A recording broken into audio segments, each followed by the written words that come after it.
Caddo Parish Commission work session meeting started. Today is Monday, March 18th, 2013. What you got? I will ask if Commissioner Lynch will do the prayer for us and Commissioner Lynn will do the pledge. I don't think. Let's all please stand, bow heads, go to the throne of grace. Father God, we thank you, Lord, for this day. We thank you for health. We thank you for strength.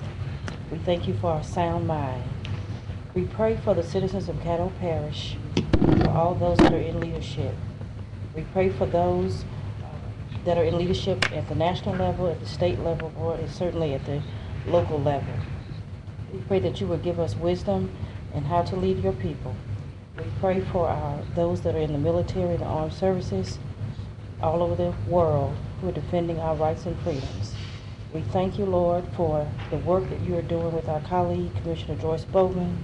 We give you honor and praise, God, and we thank you in advance for all that you have done, God, and all that you will do. In Jesus' name we pray, thank God. Amen. All right. Amen. Everyone, please face the flag and say the Pledge of Allegiance along with me. I pledge allegiance to the flag of the United States of America and to the republic for which it stands, one nation, under God, indivisible, with liberty and justice for all. That's all right.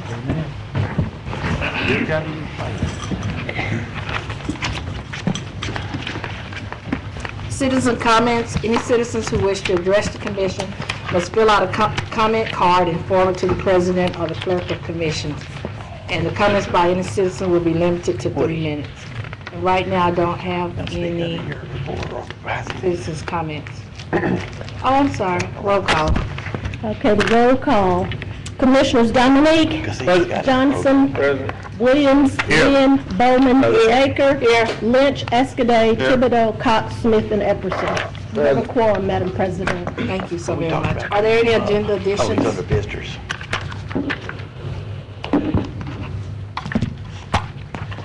No agenda additions. We have 2 visitors listed on our agenda for today. First visitor is Mr. John Morales of the LSU Animation and Visual Effects Program update.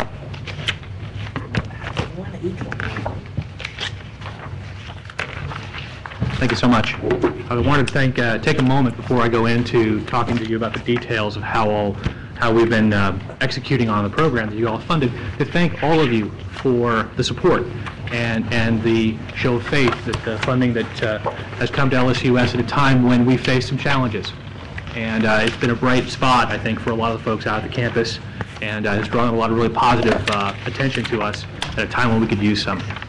So, that being said, the program, just to give you a quick update on kind of what it is, it's a 1-year intensive model we developed along with your funding to develop rapid workforce in partnership with industry. The funding allowed us to give 98% scholarships to the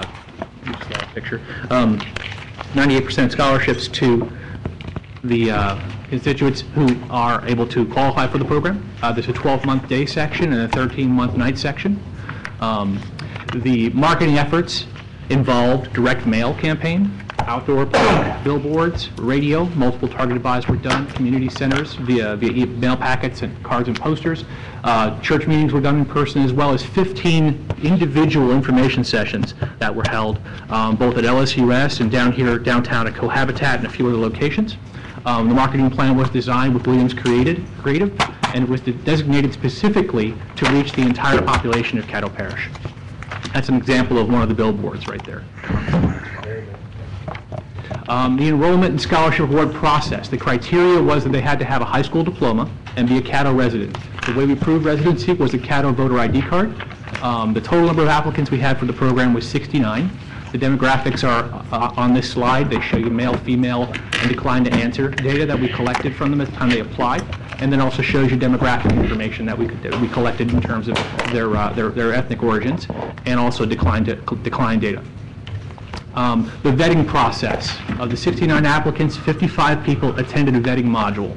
That was held. We held 15 different vetting modules over the course of the 6 months during the run-up to the start of the program. Prospective students completed a standardized vetting module, and they were graded by our admissions panel, consisting of a representative from Millennium Studios, Moonbot Studios, and Fairfield Studios here in Shreveport.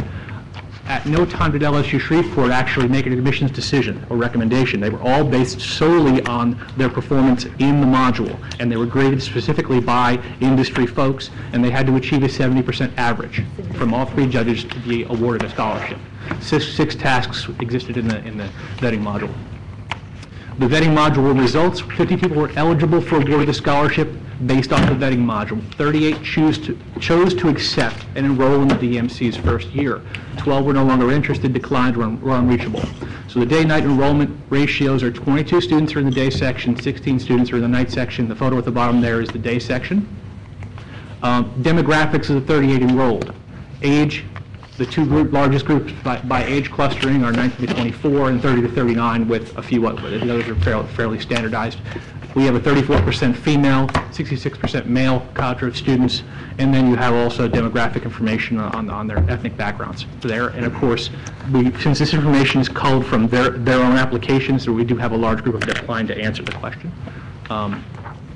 The curriculum development process started with programs that already existed we were modeling on, as I mentioned in the proposal.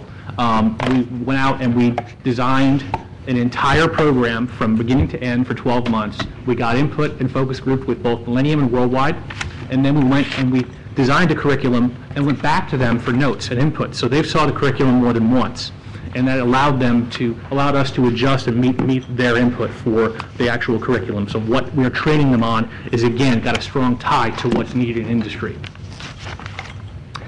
Classroom implementation. We built a 1,000 square foot, it was existing facility we refit with 33 seats in the classroom, 1 for the instructor, 32 seats capable of holding 32 students.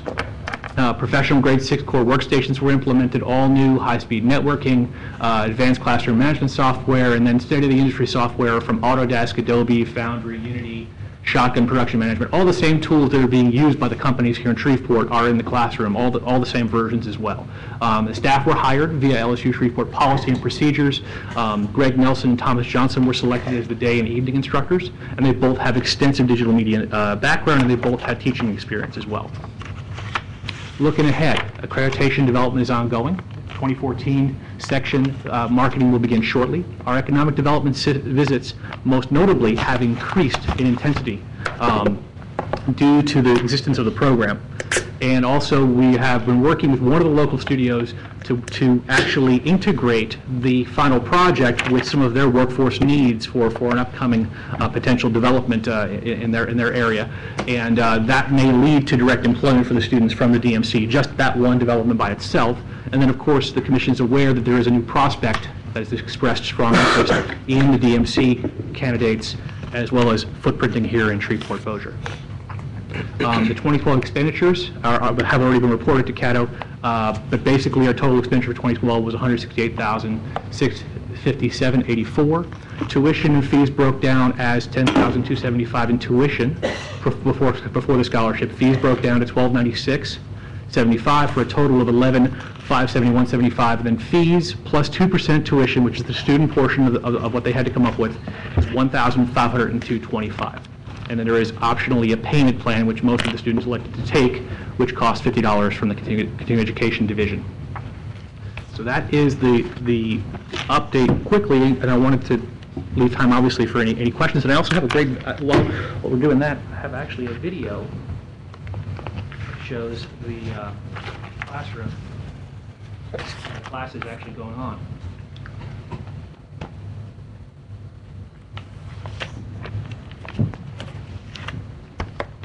So we can let that play. Wow, that's neat. So there's footage there from both the day and night sections, and it is also very illustrative of the demographic of the group. We'd like to commend you, Mr. Morales, on the work that you're doing. I really appreciate it. I have a couple of commissioners that want to address you. Commissioner Escaday? No, I don't want to speak. I was trying to see if we couldn't get all that up on these screens, but our high dollar equipment's not functioning, obviously. I'll leave a copy behind for you. Can you work on these before you leave? Commissioner Lynch? I just wanted to get a copy of the presentation. I'll be happy to leave that behind for you. Commissioner Epperson?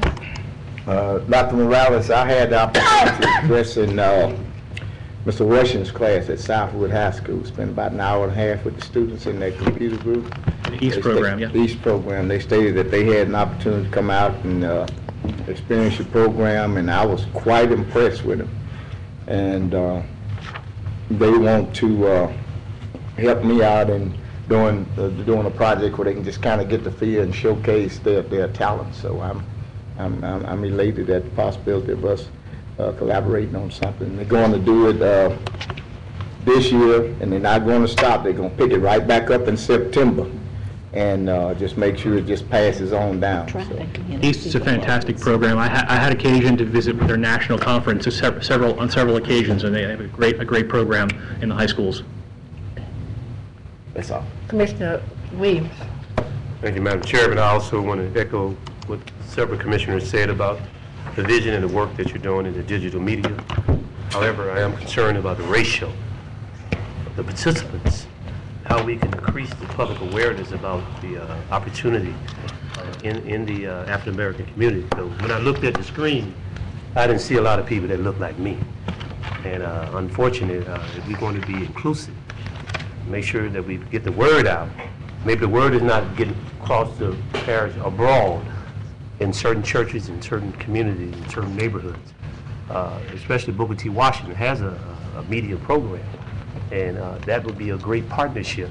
Because we know all kids are not college bound. You drop out of school, everybody ain't going to college or the military. But some people can need these high-tech training jobs. They can provide a decent job for them and their families. So, and then you have people that want to decline to have any comments about participating. I mean, how do you give somebody something like this and they don't want to participate in the pre and post tests? And I don't know how someone can do that, because those numbers are really not realistic. The people are declining to participate in the study or in the pre and post tests. So I would like to see more efforts put in ensuring that we get the word out to the graduates. The young people are good with computers. They're great with iPads. And, I got an 8-year-old nephew. He can work a computer, However, he have a behavior problem, but he can work a computer. But I would like to see more efforts abroad, rural as well, rural and parish, that city as well. Hope we can get more inclusiveness into the project. It's a great project. I'm proud of what Commissioner yesterday brought before the body, him and Commissioner, I think, Thibodeau. Done a great job. I see how the future looks bright in the digital media industry. However, we need to be more inclusive to make sure everybody has a fair chance to participate. Thank you. Sure, and to speak to that, we retained Williams Creative Group, a top-tier marketing firm here in Shreveport, and gave them the brief that we had to reach the entire community, the African-American community, and the rest of the community, as broadly as we could. And she targeted for us specific marketing techniques, which we employed by doing non-traditional marketing to reach the African-American community. And in terms of the amount of money that we spent, we basically spent it equitably across the entire community. The actual product of coming into the program is a merit process. We only turned down 5 applicants who had a below 70 percentile score in the vetting module, and the committee that looked at their scores saw them blindly, saw no demographic information, no male, female, no race information was given to the committee, simply their scores in the assessment. So really, it's a function of marketing, and I also believe it probably, in the case of looking at that community, is also a function of the amount of time and exposure that we had. We had a 6-month window, basically, since the time we got the funding and the time we had to seat the courses. This time around, with the next class, we will have a larger window, so we've got a longer run-up time. So we'll very likely improve and take some of the results, what we learned from marketing to the African American community this time around, and improve them next time. I mean, I'm always about improvement. You guys know that. So, Commissioner Thibodeau. One of the major factors I was concerned about it and talked to you when we first began this thing was the vetting process. And from what you showed us, I don't know what you could do to improve the vetting process. And from what I understand, isn't part of that process done at Southern? We've been working with Southern as well on developing stronger ties with them. Yes. I agree, spending more time maybe in the schools with Delta T, for example, because they've had a communications program there for an awful long time, and there may be some folks there that would fit into the program.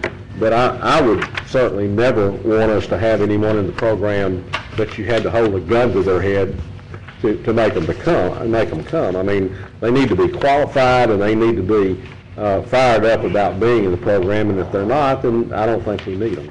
We have zero problems with the group that's in there right now. They show up, they do their work, they all work hard, they are all engaged in this process. It's intensive, they're in there a lot of hours, particularly the evening course.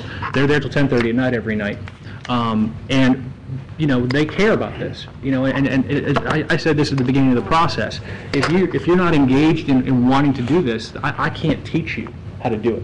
You have to want to be engaged in this, and we've drawn a great group of people, I think, from this community. Every single one of them a member of Caddo Parish's community here, and we also worked incredibly hard to build a comfortable environment that may come through a little bit from this video. They're in there a lot of times, so we've got more comfortable chairs, larger desks, and also lighting that's very similar to the way you would see it in a studio in the field to make things more comfortable for the students who have to spend this kind of time in the classroom. It's very different from a credit course. You come in the morning and you have to do assignments all day long. They have what we call a 50-minute long clock hour. Which means they get about a 10-minute break every hour. Sometimes they'll save those up and take a longer lunch. Sometimes they'll leave a little bit early, but they do 50 minutes an hour and they're learning advanced content. They're all making good progress. We have no issues with anyone falling behind. We have no issues with anyone attriting from the program so far, and that speaks to the quality of what we're doing. And this particular class will end at when? The day section will finish January, and the evening section will finish at the end of February of next year. Okay, and do we anticipate, or do you anticipate that employment will be available for everyone that's in that class here locally? I would think that we're going to have a very, very good penetration into the market, particularly with some of the things that are currently in development going on right now. This is an economic development component for sure. We've seen a much higher intensity. I used to get about every 2 months I'd get a serious economic development prospect coming through. Now I'm seeing sometimes more than one a month are coming to the university, being brought through by the various economic development groups, or even contacting me directly to come see what we're doing here. So workforce is key, and I think that this is going to show that to you guys. Thank you. Commissioner Johnson. Thank you, Madam President. I want to commend you on the program that you put together. Thank you. Could you go back to the slide on the breakdown on the expenses for the course?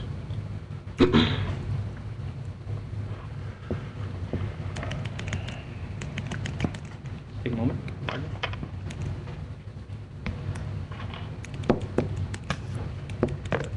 Back slide there. Yes. I was under the impression that the money that we allocated to you will pay for the whole scholarship for the students. How did it come up with the 98%? The 98% scholarship was due to input from the commission, and basically it was with the intent of having the student have some skin in the game, essentially. The 2% of the tuition and the fees comes out to about $1,500, which is a little bit over $100 a month the student has to come up with in order to be in the program. And that was directly from some of our early developmental meetings with might have happened to the subcommittee level before it came to the whole commission. Okay. Well, it was under my impression that, I know we had talked about that early on, but then later on that kind of went away because the students would not be able to get financial aid because it wasn't a class that was accredited. That's so correct. It would be hard for them to get the funds in order to go to that class. So that could be some of the reasons why some of them dropped out, because of the $1,500 that they had to put up without having the funding. It is a possibility, but in order to be fair, at the university, fees are typically not covered by financial aid. Typically, your primary tuition is covered by financial aid, and the constraint of 2% of the tuition being the student's burden had come from feedback from the commission. So I was held to that in the contract. Okay. Let's see. Woody, can we pull those minutes to verify that we did do it that way? as opposed to the 100%. Thank you. That's it? Commissioner Escaday? I think I don't know if we'll find that in those minutes, this minute, or maybe several of the committee meetings we had, but I mean, I can only speak for myself. I think several of the people that work closely on this had always said that it was pretty much to be mostly a ride, but we wanted, as he said, to have some skin in the game. It's like, you know, if you give somebody 100% of nothing and they have no ownership, they don't participate in it. It looks like they're able to pay the fees off. They don't have to pay them all at once. But be that as it may, Dr. Morales, if based on the amount of hours that they're putting into this course, if you would translate into the normal curriculum, how many credit hours do you think this would be worth? There's about 12, how many clock hours is it? 49 credit hours. 49 credit hours, which is roughly 4. That's how many semesters of normal school? 4. I'm with the junior college. Okay, so in 12 months for $1,500, getting 4 semesters worth of training. And as one who just had a son who graduated out there, I tell you, you can't go 4 semesters for $1,500. So, you know, it's a value. In fact, you can't finish anything out there in 4 years in the normal curriculum. It seems they seem intent on squeezing that 5th year out of you. But anyway, I want to commend you. I think you're off to a good start, considering this was the first year of the program, and it was hard to get. You know, I'm hearing talk from people out there. So my guess is next semester, when you start your next 2 classes, you should be full. You know, That is the intent. because you know you have available seats now, and that's fine. What do you anticipate? Do you anticipate everybody that's currently in the program to be certified? Right now, given that we have not had any severe problems with attendance or anyone pulling low scores on any of the assessments, and they all seem very intent on completing. Obviously, completing the program would be the first step in gainful employment. Obviously, doing good work in the project phases. We haven't seen the first sort of portfolio phase yet. We're still about a month away from that. But all the indicators are that we have some incredibly talented people, and I have to tell you this, they are outstripping our credit students in terms of the amount of material they're absorbing and the speed they're absorbing it at, because they're more intensely instructed, and they've also been pre-selected or pre-screened. At the credit level at LSU Shreveport, we don't screen that way. We screen by a GPA or a score on a standardized test. We don't screen for particular attributes for a particular program. We screen for the university entrance. So we see students in the credit programs who don't get as much contact, who aren't as pre-selected as this group is, not performing the way these guys are. So it's a very, very exciting model, given the quality of what we expect out the other end. And again, we did not design this. We borrowed this from best practices. And I would assume a lot of that is because of the intensity focused on this specific task, where your students in your accredited program are having to take, you know, European art or some junk that they really don't need as part of the whole degree program. Well, I'm sorry, it's just an observation. You hear a chuckle over there.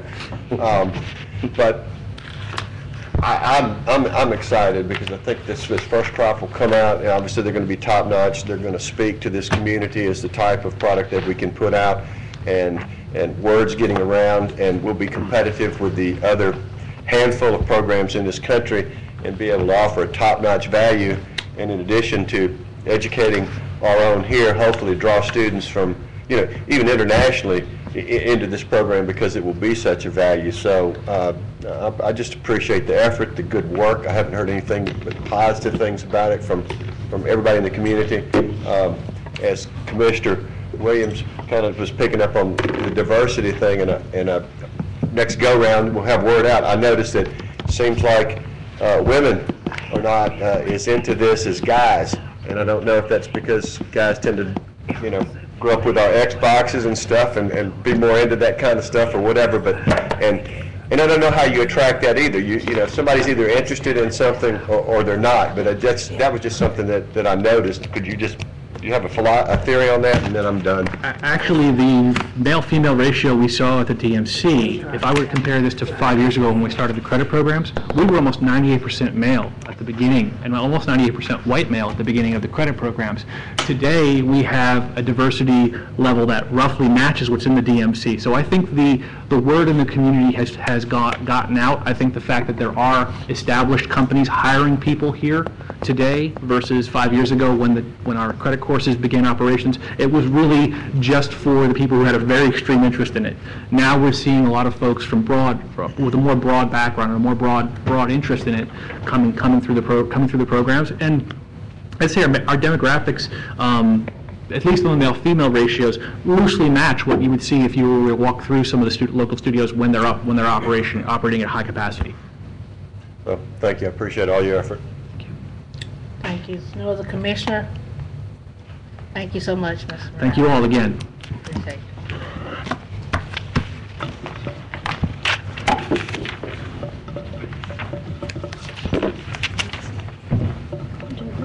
Next on the agenda is Mr. Bill Roick and Bob Vanderford of Oracle Land Services. Yeah, let me go say that. Commissioners and Madam Clerk, thank you for your time, and I will Sir, be brief. Excuse me, sir. in Please respect of state your your time. name and address. Bill Roark with Oracle Land Services. I know you need that. I've been there too many times. Thank you. Well, I want to thank Commissioner Epperson, who has explained to us the difference between commissioners and many of the groups we speak to, such as police jurors and municipalities and et cetera. So thank you for your time. Oracle Land Services is basically an a la carte land service that we can provide you whatever you need in terms of accomplishing the projects that you have in mind for your area or your district. Basically, we can do any project with DOTD. We work with all the LPAs, which is the Louisiana Public Agencies, and we work with them to start from grant writing, if they want us at that point, all the way through mapping and platting, if that's what they would like, to appraisals, to right-of-way acquisition, relocation, all of the aspects, and we serve as the consultant to either do the work if you don't have someone, or to work with the people if you already have people that do those kind of works. We have an attorney that works with us who does our abstract work, many years' experience in that field, and is certified as an expert witness. I personally am on the DOTD right-of-way panel for the state of Louisiana. We have a senior right-of-way agent.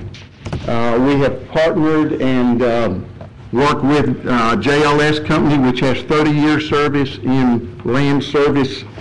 We do grant writing.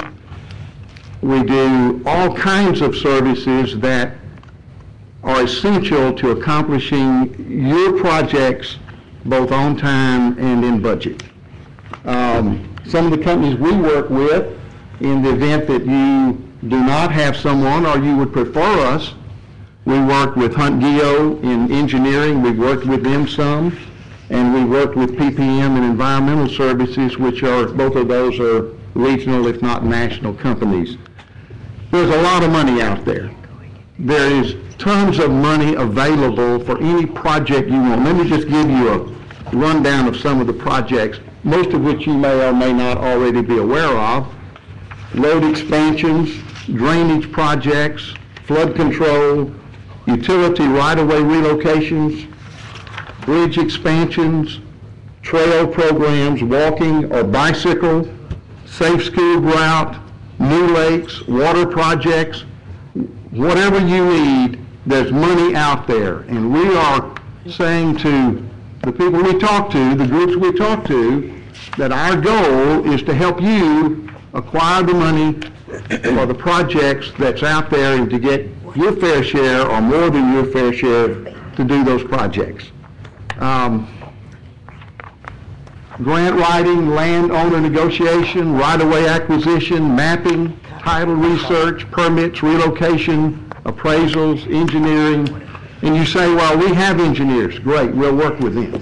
You say we have appraisal people. Great, we'll work with them. We will interface with whatever people you have and provide the balance of those services in order to bring your projects in, as I said, on time and in budget. Any questions that you may have? Let's see, the other thing that we have and we have developed is a tracking app. I know many times you have projects out there and someone may ask you, well, what is the status of that project? We have an app that you can attach to your smartphone and give you real-time updates on exactly where those projects are. How many right-of-ways have been purchased, how many appraisals have been completed, where's the mapping, where's the engineering work, all of those with instant time updates on your phone for you to update your constituents on what's there and what they need and what you need to tell them is going on with the project that is of particular interest to them. Any other questions? We are members of the International Right-of-Way Association. We are members of other organizations. We have 70 years combined experience with all the people we have brought on staff and as partners to provide these kind of services. I personally have worked with a local public agency for over 9 years in a number of projects. Most of them, many of them have been drainage projects that we had to get grants for, bridge projects, a number of other projects. Are there any questions? Commissioner Williams? Thank you, Madam Chairman. I appreciate your despicable resume here in working with the public and private sector. Also, you said you work a lot with the state and other public agencies. Yes. Particularly, I have a particular interest in my district, the Wells Island Road project, and we have several options on the table. I see in the day we have some similar to what I'm trying to do to improve the water main improvements in that area. Do you have a lot of experience in public-private partnerships? We have done some public-private partnerships. I wouldn't say we have a whole lot of experience, but we have done some of those projects. One of the things I might add that has happened is DOTD and the federal funding programs have moved from a process by which they micromanage these projects to a point where they are asking groups to come in, such as us, and do the consulting work and oversee the entire project. And with under their umbrella, to do the consulting work and the follow-up work to see the engineering is done and the mapping is done, right-of-way acquisition, et cetera. Did I answer your question? Yes, sir. Okay. I would like to see you maybe spend some time with our administration, our public works and engineering, see how Okay. can We would love to sit down today or another day. table, see how we can develop a win-win relationship to provide Okay. some long-term water to the areas that I just mentioned Sure. in my comments. So simply, I just see our administrator here in the future. Thank you for coming. Thank you. Any other commissioners? Thank you so much. Thank you for your time. At this time, I would like to ask if we can adjust our agenda for me to do our president's report for a special reason. One is to go ahead and do the announcement that the Economic Development Committee meeting will meet in the morning at 9 a.m. And also, I would like to give a special tribute to our very own colleague, Ms. Joyce Bowman, who made the front cover of Hope magazine.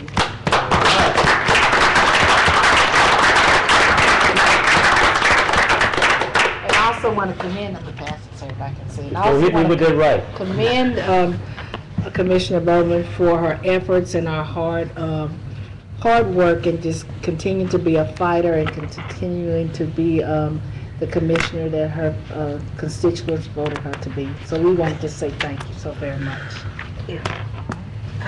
If you don't mind, Madam Go ahead. President, this past week I had radiation every day, and I got it scheduled this week as well. It's full ahead. That's why my voice is kind of like it is. But today I didn't realize that it had so many speakers on, so I'm going to wait till 4 o'clock Thursday and come so I can vote. There you go. Get through some of the preliminaries, if that's okay with you all. I'd like to do that. Thank you so very And much. thank you. Bless you. Okay, go ahead. Reports, administration report, Madam President. Madam President, good afternoon. Commissioners, good afternoon to you all. President Baker, I believe I'm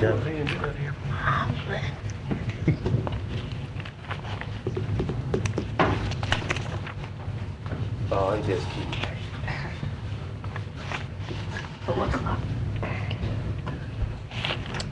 I'm sorry. President Baker, I believe the Economic Development Committee meeting is at 10 tomorrow morning. It's 9 o'clock. Is it 9? Yeah, 9 a.m. I ain't gonna be, I work for a living, so We know. please consider working folk when you have your Okay, meeting. just want to make sure. Passed that for 2 years, don't worry about it. All right. 9 a.m. in the morning. Okay, that's fine. I did have in my admin report Mr. Sandy Davis, but apparently he's not here today for whatever reason. And Sandy has notified me the fact that 2 federal grants that run the Department of Homeland Security for our area has been cut, and there's going to be an impact on delivery of services. So he is going to talk to us about the impact and perhaps seek additional funding, at least discuss what they will not be able to provide as a result of the funding being lost. But there's 2 federal grants that they are being reduced. So I'll make contact with Sandy and see if he can get here Thursday to talk to us, either defer it to the next work session meeting we have. Okay. All right. Thank you. Madam President, we also have today with us as a guest Mr. Paul Sawyer. He's the Director of Federal Programs with the Louisiana Economic Development Department, and he is here to discuss the military economic impact analysis for the entire state, which includes our Barksdale and Fort Pope area. So, Mr. Sawyer, would you come forward, please, and let us know what you're trying to do? Yes, sir, the podium, sir. Would you state your name and where you're from, please? Thank you. I'm Paul Sawyer, Director of Federal Programs for the Louisiana Department of Economic Development and the Executive Director of the Louisiana Military Advisory Council. Madam President and Commissioners, thank you for allowing me this opportunity to address you all. I know you're very busy, so I'll be as brief as possible. So the Louisiana Department of Economic Development is engaged in an initiative to conduct what we call a statewide military economic impact analysis. It's actually more than that, but for shorthand, that's what we call it. The last time any military economic impact analysis has been done on in the state was in 2000, so 12 years ago. And any observer of Barksdale Air Force Base, as well as any other installation in the state, is aware that the military landscape has changed dramatically at least twice since then. So what we're doing is conducting an economic impact analysis, measuring the impact of military activity in the state, its impact on the revenue in the state treasury, but also taking a regional perspective and looking at the economic impact of an installation on a region. So, for example, what's the impact of Barksdale Air Force Base on Northwest Louisiana? What's the impact of Fort Polk on Central Louisiana, and so on. But I said it's more than that. What we're also doing with this initiative is conducting a strengths, weaknesses, opportunities, threats analysis that looks at each installation and tries to observe where we're strongest and what we need to protect. So, for example, Barksdale is a nuclear base. That's unique. It's a large aircraft base. That's unique. It has cyber capabilities. That's unique. Those are strengths. Weaknesses can include having outdated or obsolete assets, as we have observed just recently with the loss of the A-10 squadron. And so what we're trying to accomplish with this portion of the analysis is really to appreciate what we need to do to protect our installations and seek out opportunities to grow. And lastly, the third part, the BRAC analysis, the base realignment and closure analysis, takes historical data that have been used to conduct base realignment and closure rounds, and take those historical data and overlay them on each of our installations and figure out how we measure up. Because even in this austere budget environment, changes are occurring right now that have no relevance to sequestration, have no relevance to BRAC. I mean, we're already seeing A-10s being lost at Barksdale, the threat of losing a air traffic control squadron in England Air Force Base, England Air Park. Fort Polk getting cut in half. And be mindful that the number 1, number 4, and number 5 employers in the state are Fort Polk, Barksdale, and the Naval Air Station at Belle Chase. So what's the impact of, what's the value of that? What's the impact if we lose it? And so ultimately what we hope to do is assess what we have and then put together a good defense to protect what we have, and then put together a good offense to exploit opportunities for growth. The Department of Economic Development has contributed the most, more than half of the funding for this effort. It's a statewide collaborative effort because we're involving a variety of installation communities. We're looking at the installations that impact those regions, those communities. We've invited participation from stakeholders across the state. We conducted an RFP and received proposals in January. We vetted the proposals and selected a firm, and we are short $47,000 to execute the contract, which we hope to do immediately. And so we're inviting stakeholders to participate. We believe that Caddo Parish, or the effort would benefit from Caddo Parish's participation. That's the quick version, and would be glad to entertain any questions you may have. I did go fast. Commissioner Epson. Mr. Sawyer, 47,000. Yes, sir. Balance. Yes, sir. Study. Are you familiar with Mr. Roland Ortiz, the Executive Director of Police Bureau Association? I know of him. Yes, sir. Okay. Well, we got quite an extensive analysis as to the situation with Fort Polk, which we addressed at our state conference in Lake Charles, as well as we just left Washington to discuss this in length with our congressional delegates. And matter of fact, Senator Landry's office has a military fellow, a major, that's working under her that gave us some quite comprehensive data. So yes, sir. I would suggest maybe before you go any further, if you would contact Roland. He's in Baton Rouge. Sure. Roland Ortiz, Police Bureau Association, Executive Director. Melvin Heyman, our state president, which he hails from Vernon Parish. Fort Polk is an integral concern of that, and that's the majority of our information that we carried in reference to this. Also, we nationwide, as it appears as though the sequester is going to affect the Air Force Base about $8 billion nationwide. I have the breakdown also on how it affects Barksdale, so I would think maybe you might could come up with some pretty comprehensive data between Congressman Fleming, Senator Vitter, and Senator Landry's office in conjunction with our Police Bureau Association, that we might could minimize some of the stuff, or we may be duplicating some things the way that I see it. Absolutely, I appreciate that observation. I will certainly get in touch with Mr. D'Artes immediately. And just for your awareness, I may have written half of that information on Fort Polk. Our department is integrally involved with the Fort Polk community, as we are with Barksdale. Fortunately, the greater Barksdale community effort is a mature one. In fact, it's been the model for the rest of the state. We export what you all do here to the Fort Polk community and actually to New Orleans as well to emulate. I've been in Washington meeting with Senator Landrieu and Marissa Pace, the fellow. I was there, as a matter of fact, last week on the very subject. So I take what you say to heart. In fact, I'm going to hustle back to Baton Rouge tonight and testify before the State House Military Committee on Fort Polk.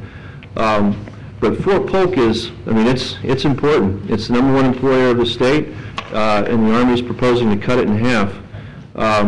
But if this were a year ago, I would be saying Barksdale, Barksdale, Barksdale, because of the opportunity to capture KC-46 aircraft and also the effort to fight the loss, or at least make an opportunity out of the loss of the A-10s. So I truly take what you say to heart, and I will definitely be in touch with Mr. Gartes. Oh, and also, we just concluded an economic impact analysis on the Fort Polk matter at hand. So we're, Fort Polk's the fight today. Unfortunately, it may be Barksdale again tomorrow, and we want to be prepared. We want to be sure that the Air Force is not delivering us the news. We already know what to do, and we're taking advantage of other opportunities. Right. So, yeah, I appreciate those efforts, too. And also, within the last 3 years, our National Association, we started from a Veterans and Military Service Task Force to a full standing committee now, well realizing the economic impact as well as the impact of the possibility of our world changing, where we may not have to have the military presence. So we're going to look at the economic impact of our communities as far as it concerns with our military and veterans as a philosophy and not as a program. Once something hit, then, here we come. We want to be proactive. So absolutely, we're working aggressively with that, with NACO, as well as the Police Jury Association. And I would hope that you would enter a detailed dialogue with Roland, so there's a possibility of something maybe on his level that he may be able to help you with. But I want to make sure that we aren't duplicating anything. That's good advice. Make sure that organization, our Police Jury Association, know what's going on, because it's a possibility that if we're looking at 47,000, of course, it's Louisiana. It's going to affect us, one way or the other, plus returning veterans. Then we got 64 members in there. We might could divide that 47 by 64. See what I mean? Sure. Okay. Absolutely. Thank you. That's all. Thank you, Mr. Sawyer. Thank you. Appreciate your time. I'm sorry, Commissioner Lynn. Thank you for coming today, Mr. Sawyer. How may the Caddo Parish Commission assist you in guaranteeing the positive growth of Barksdale Air Force Base? Well, we're conducting a number of efforts, and so I don't know where to begin to make this a short answer, because this is something that we think about quite a bit. So just setting this one initiative aside, the economic impact / SWAT / BRAC, where once that's concluded, we will have thoroughly studied every opportunity to take advantage of growth at Barksdale, as well as protect ourselves from possible cuts or possible mission loss. We are, as a department, we are working with LSUS and trying to take advantage and grow and partner with their digital media activities, because as I mentioned earlier, one of the unique features of Barksdale is its cyber warfare capabilities. It's not the cyber command that we hoped for a few years ago, but it still has a cyber component. And a lot of the digital media applications that are learned right here actually have real-world application in the Air Force as well as the other service branches. And so another effort that we're engaged in as a department is going out to certainly defense contractors as well as other government agencies in the military and intelligence communities, as well as just other digital media companies like Moonbot or EA Sports, which is in Baton Rouge, because they all have those inherent capabilities that will grow the workforce here and will strengthen Barksdale and will grow the larger community here in terms of diversifying its workforce capabilities, as well as just going after the good old-fashioned defense missions at Barksdale. And then, of course, across the river, we've supported the investment of the Cyber Innovation Center, which has a partnership today, and we believe will just have a continuing growing partnership with Barksdale, mutually beneficial. So I talked around in circles here. Yeah. I don't know if I answered the question. Well, with what you just brought up, I'm sure you recognize the presentation given by Dr. Marsalis in reference to Caddo Parish sponsoring a scholarship program for their digital media program. If we extended that scholarship to Barksdale Air Force enlisted members, would that strengthen Barksdale Air Force Base and serve the community and the country as a whole? I don't know that I'm qualified to answer that, but I mean, my impression as, as a citizen is absolutely, that seems like it would make tremendous sense. Mr. Wilson, we just follow through with seeing if we can put that on an agenda just to look at? All right. Thank you. That's all the questions I have, Madam President. Thank you, Mr. Sawyer. Thank you for your time. Yeah, I'm with it. Commissioner Williams. Mr. Sawyer? Mr. Sawyer, you have one more question, sir? I want to piggyback on what my colleague said. I didn't quite understand what he was saying. But with a resolution supporting, since we know what the economic impact may do to our area in terms of loss of jobs, and it has a domino effect because the service industry depends a lot on Barksdale. And I was a member of the United States Army, and I've had my tour duty at Fort Polk. I understand the impact Vernon Parish had. So with a resolute support to our congressional delegation saying, please keep Barksdale and keep the main military bases open here, whatever we can do on that end, would that help at all? Absolutely, absolutely. The congressional delegation, as well as the Air Force and just the Department of Defense at large, put an enormous amount of currency into local support. There's a growing trend at installations across the country where the installation, the particular service branch wants to concentrate on warfighting, and all of the other ancillary activities that they've provided over the years, housing for their service personnel and family, feeding them, other social and quality of life amenities, they want those to occur in the community. And so the partnership with the installation in the community becomes more and more integrated as those services want to concentrate on warfighting and rely on their partnership communities to provide the rest. And so that clear indication from a community at whatever level speaks tremendous volumes to whatever service branch receives that communication. It's very important. So, thank you. At some point, Madam Chairman and members of the body, I think we need to craft a resolution understanding the impact what may happen as occur of our servicemen who went and fought for us and their families. The impact it would have in our economy here. We need to be all together on supporting a resolution opposing any cuts to any military base, not only in Louisiana, but in America. I think it's wrong to do what Congress is doing. It's very dysfunctional. I think it's wrong.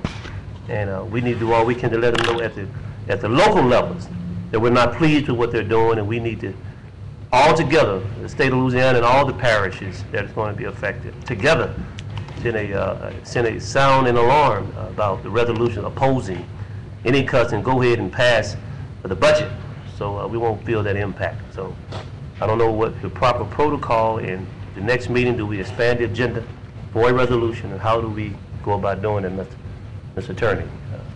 Madam Chair, may I get a point of information? Point of information. Mr. Williams, and those that may not be aware, we do have strong resolutions alluding to all those facts with details from Washington, D.C. all the way down to the state and our legislative delegates. Where Mr. Cox was there, we even amended it to add Barksdale Air Force Base. So there's a strong presence there. Thank you. Thank you. Commissioner, that was it, Commissioner? Yes, ma'am. That's Commissioner Williams? That's it? No, I'm clear. Commissioner Escaday? Well, just to tag on to what Commissioner Williams said, I think maybe a more prudent course of action would be this. We know that both of our U.S. senators are staunch allies and advocates to Barksdale. And for those of you who don't know, actually our Congressman Fleming, whether you appreciate him or not, is the first congressman we've had in over 30 years from this area who's actually a naval officer and a medical officer, and he gets it. So I think our delegation is very supportive of the base, and rather than, I think maybe a letter from this body, or on behalf of the body by the administration, to those three in terms of how can we assist them in their efforts to keep the base operational, and what can we help them to do to invest as a community to enhance that effort, may be a more practical and prudent approach, because I'm sure that everybody from every district everywhere is getting letters saying don't mess with my stuff. Maybe we should try a different approach and say how can we assist, since we're in a position to, if necessary. Just another point of information. Yes, sir. Again, that's why we are pushing for a full standing committee of the Police Jury Association as to military and veterans affairs, so we can make this a philosophy and not a deal where we have to come in after everything is too late. This will constantly be on their minds. Well, as you know, Commissioner Epson, I appreciate the effort that this community has been diligent on protecting that asset over there for many, as he said, we're ahead of the curve. We just need to stay on the ball, you know. Anyone else? I think this is. Thank you for your time. Thank you. I love on Lizzie. Appreciate you. Thank you, sir. Commissioner Cox? This is for the administration. Did Sandy explain to you what was being cut as far as, was it hurricane relief, process, transportation, anything like that, or was he just going to come by and give us an overview? He's going to come and give us an overview. It wasn't transportation, any relief of disaster relief, but I can give you the acronyms of the program, but I'll still be lost to tell you what they are. Okay, I'll just wait on Sandy. Animal control, I need to speak to somebody from animal control. Just wait on animal control. That's under communicate, isn't it? I thought that's what we were under. No, we're still I on haven't his. finished yet. Go ahead. Okay, thank you. All right. Wait, so, Commissioner Rich had a question for you. No, it's, I'm gonna wait till he finishes. You can wait. Get Okay. a report. Madam President, we have an update on the oil and gas activities, and I'd like to have Mr. Robert Glass come forward and update you on where we are, Okay. how things are going.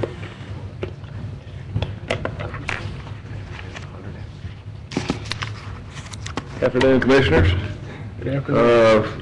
February state lease sale, we had 65.61 acres up for lease, and Tacoma Energy was the high bidder, 555 acres, $555 per acre, for a total of $36,413.55 and a quarter royalty. These leases reserve from the surface down to 3,000 feet and cover 3,001 down to whatever depth they drill, and after they drill, the depths deeper than that will be released, like all of our leases cover. Also, currently this area covered south of Moinsport over to the Dixie area, and we're right now exploring 8 other sections in the same area for the same type leasing. And also next month, in the April sale, the 2 sections over near the airport that we offered up, I think Chesapeake requested that, they'll be up in the April lease sale. So we'll find out if those get leased next month. And that's all I've got. What sections were those? Airport? What Section sections were 34 those? and 35, 17, 14. It's just sort of south and east of the airport. You said 34 and 35. Right. What was the last? 17, 14, that's the township and range. Oh, 17, 14, right, okay. Be careful when you say airport. I mean, I know that's probably the largest thing over there, but it's actually not. It's sort of about 2 miles south and east of the airport. Airport downtown too. No, the regional airport. I want to make sure because, you know, those sections over there, it's not 34 and 35, but I don't want my phone ringing off the hook about anything dealing with those particular sections, which I think would be 21, 16, and 17, if I'm not mistaken. I'd have to, I'll check with you. I know it's not 34 and 35. Yeah, well, those are the only ones I know that they're actively trying to get. We're also discussing a subsurface agreement with us too on those two sections. Whose district is 34 and 35? Do you remember? David, ain't it? I'm not sure. David. Okay. Let's find out by Thursday. All right. Thank you. Anything else? Thank you. That was it. Any commissioners have any questions? That was it. Mr. Wilson? Thank you, Robert. Commissioners, we have an introduction to our leadership team, and I'd like Mr. Wesley come forward this time to introduce a new leadership team member. Not new to the parish, just new to the leadership realm of administration.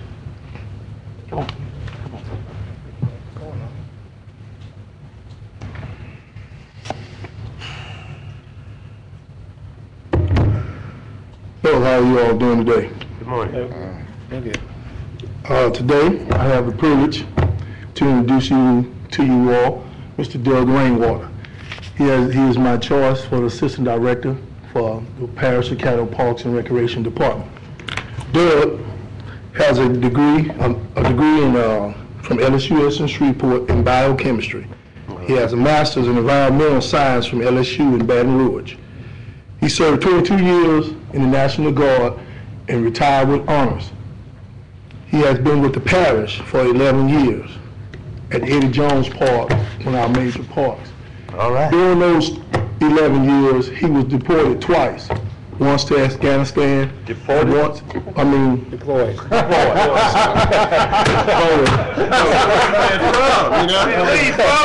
I should have kept on my notes. Deployed to Afghanistan and to Hurricane Katrina relief. Doug, on most of his evaluations over the 11 years he's been here, he has exceeded expectations. And one of the reasons why I chose him as the assistant director is that he is a self-starter. I believe with his military training, that is one of the things they taught him is not to sit and wait, but to go and make things happen.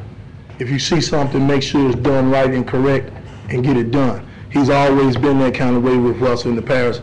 As me and Mr. Ram have talked about him in the past, sometimes we forget he's on the staff because he's taking care of business. And he even said himself that, I called you all because I think nobody like me. Well, we like you because you're taking care of business. We don't have to call you to get things done. We know it's done. So that's the reason why I chose Mr. Rainwater, and he can also speak for himself. Doug.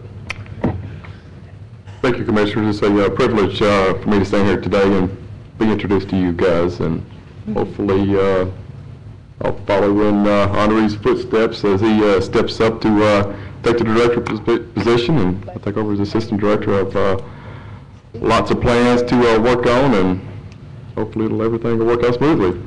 Any questions? You related to him, y'all look alike. Commissioner Dominique has a question. What you mean by that? Doug, where will your office be now? Are you moving, or will you stay at Temporarily, I'll still be down, basically just keeping roots down at Eddie Jones, but I'll probably be on the road a lot, trying to get a feel for what our maintenance guys do. But we're looking at expanding the warehouse, Parks Warehouse down my fleet service. Okay. And Henri and I where Henri's office is? Where he's looking at moving to the our warehouse for the Parks Department. expanding it, moving into it. Yeah, I did remember we had something in the budget about doing some, I guess, some expansions there. That's correct, sir. So y'all both will be housed there then, eventually. Yes, sir. Okay. We're glad to have you on board. Look forward to working with you. Hope to see you around a little bit. If you got anything, give us a holler if you need anything. Thank you. Well, thank you. Yeah, I just had, since you and Everett are about the same height, you mind not sitting behind that column there? I know she didn't ever. If you come to the meetings, sit over here where I can look at you. I like to look at men. So that you can just. Something about staying hidden. I know that. In fact, he probably needs to move over there too, Dr. Wilson. Put your pucker on. So that we can see everybody, just in case we have a question. But congratulations. Thank you. Anyone else? Thank you so very much. Congratulations. man. Welcome aboard, Dad. Welcome aboard. Good choice on that. Okay. Madam President, my last item is, just want to let you all know that AVA Gold Award, we're the recipients of that for our website redesign. And I'd like to thank our redesign team led by Mr. Perry Kirby of our IT department. And we had a host of folks. We had Mr. Chris Wolf, Walter Nelson, Cheryl McGee, Cook, Shawa Spatz, Valerie Gunn, Todd Hopkins, and two of our consultants were female designers. And they did a great job in adding their touch to the website. So hopefully we'll continue to try to make that even better than it is. And that concludes my report. Unless there's anything you want to do from you all. I wanted to make sure. Commissioner Lynch had a question. On the little card that we got, that we add the Assistant for Juvenile Services on there. Yes, ma'am. And I forgot my iPad, but I wanted some information on salaries. Do I have that? Did I request it? Yes, ma'am. Oh, okay. I left my, I didn't get a chance to check it. Okay, that was it. Thank you. Commissioner Lynn? I'd like to ask Dara Sanders a question in regard to a post that I saw that David Aubrey and the mayor received an award on behalf of the Caddo Parish Shreveport Master Plan in Monroe a couple of weeks ago. Oh, excuse me. I'm sorry. I can wait. Okay. Good. Commissioner Williams? No. Well, mine's a report, so I can. Okay, and Commissioner Evans? I'll be communicating. Okay, well, let's move on to communications and reports then. Commissioner Lynn? Same question.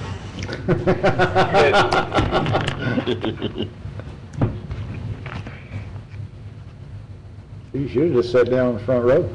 Yeah, you can stay right there. Are you familiar with what I'm talking about? And I really don't. I just saw some photographs of the mayor and David receiving with Windsor Andrews an award for the Caddo Parish City of Shreveport Master Plan, but the first I knew of it was seeing the photograph. Yes, that was the Louisiana State chapter of the American Planning Association. We received an award. I believe Commissioner Baker was invited but could not attend. Okay, and it was an award for an outstanding plan. So we were given an award for the Great Expectations plan. And who all competed in that?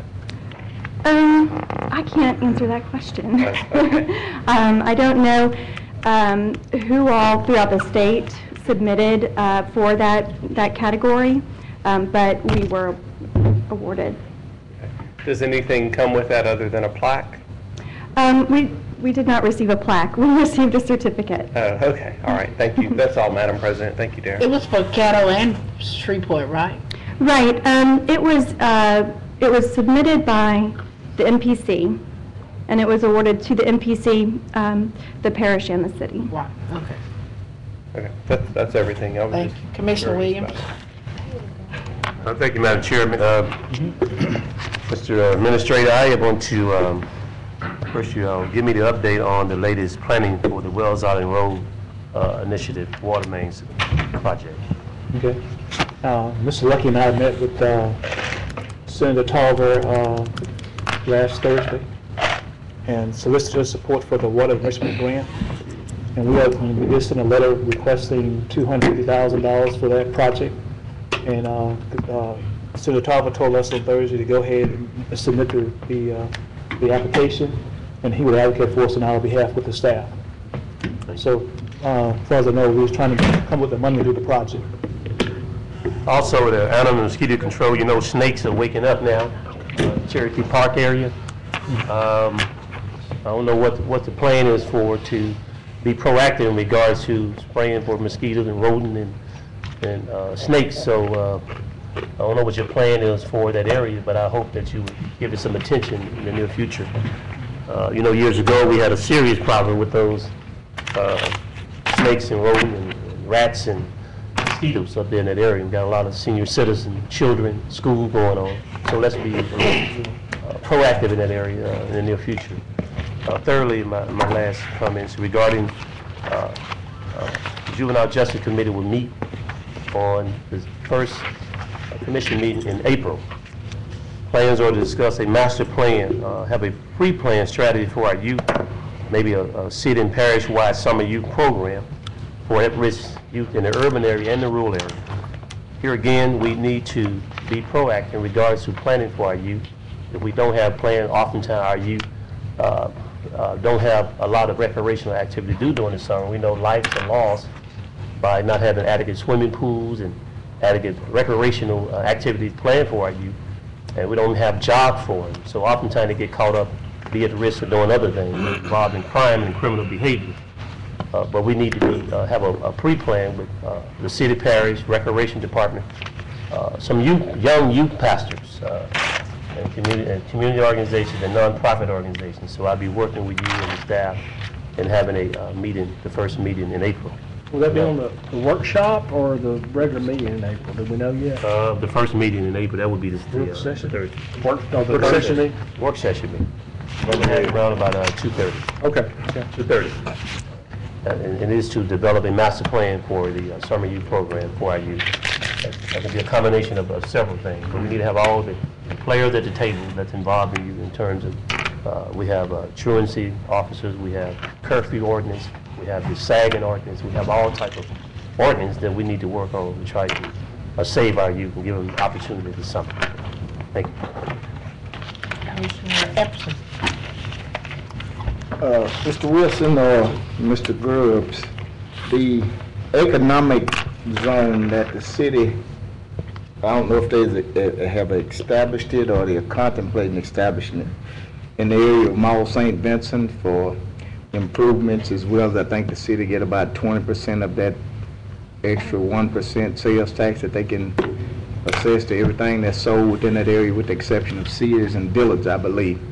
Is there a possibility that something of this nature could be established in unincorporated areas of the parish, which might enhance economic development? Would you research that for me, please? Yes, sir. Yes, sir. Also, I was reading where the Biomed Research Center and possibly one of the hospitals may be partnering to run the Louisiana State University Medical Center. I don't know if the school's involved. I know. However, is that 1.5% tax? Is that something that we have to renew? How did that come into fruition? For the bio Because I was wondering if the bio research, that generates about what, $2.5 million a year for that? It was a millage. Yes, sir. It generates about $2.5 million, and it's a 10-year property tax. I think it 10-year doesn't expire till 2017. Till 2017. So therefore, in 2017, then it will be left up to this body to go out and put it back on again for renewal, right? Right. Okay. My concern is, well, secondly, with us being administrators and implementers of that particular tax, do we have any representation on that board, that Biomedical Research Board? Do we appoint any members or any? Actually, I went to the first meeting last month, but initially I wasn't on the board, but they asked me to join the board, so I just went on the board last month.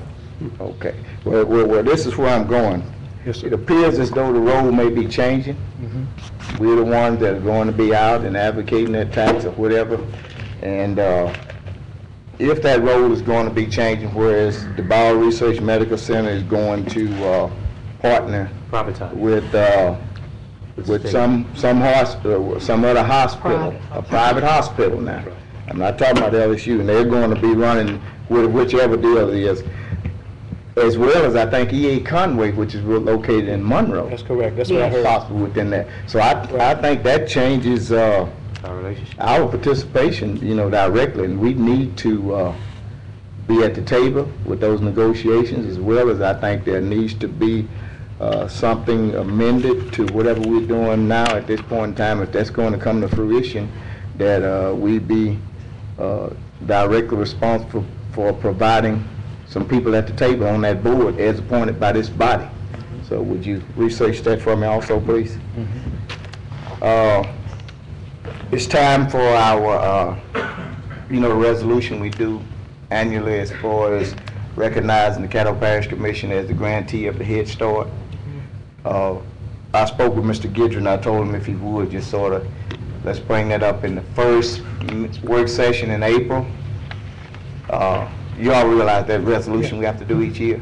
Yes. And secondly, of course, we're talking about with the sequester and the continuing resolution, which is going to come up on the 27th, how to just keep kicking the ball down the road.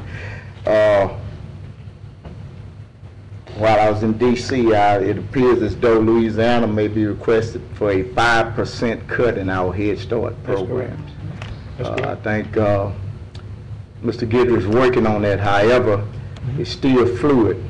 So we would like for him also to come up with a proposal at that first work session in April, if we would, staff. If we can get the direction for Mr. Guidry to appear, let us know how the sequestration and continued resolution will affect the Head Start program, as well as do our normal resolution recognizing us as the grantee of the Head Start program. Kind of a point of information on that. I just received an email. I'm just looking at an iPhone on that. I looked at it a little bit. I haven't been able to fully digest what Mr. Guidry's saying, but it's some more information on the sequestration and the cuts. So he sent all of us an email, so you might want to take a look at that too. Well, I've seen it, but I want him to come in April, because like I said, it's still fluid. I understand. They might cut a deal tomorrow. So we'll know whatever he brings to us in that first work session in April, I think it's possible to be more accurate. Okay. The $60,000 that we granted toward the juvenile center to help with the truancy program, I think I read an article whereas I don't think the city come up with their part. Was our contribution contingent upon the city coming up with their part? No, sir. It was not? Okay. No, sir. The year before was, but not this past. All righty. Okay. And lastly, I'd like to thank Mr. Lawrence for helping me out with the students at Southwood the other day. I'd like to thank Mr. Glass and Mr. Whittington for coming out on Saturday, meeting with the Oak Hill community relative to the situation on Dawson Road and the Rice Road. It started out kind of, you had to pull that rein on them. But I think Jimmy appreciated how we handled that meeting, and I think everyone was satisfied up to this point as to what we have on the table. That's all I have. Thank you. Commissioner Johnson.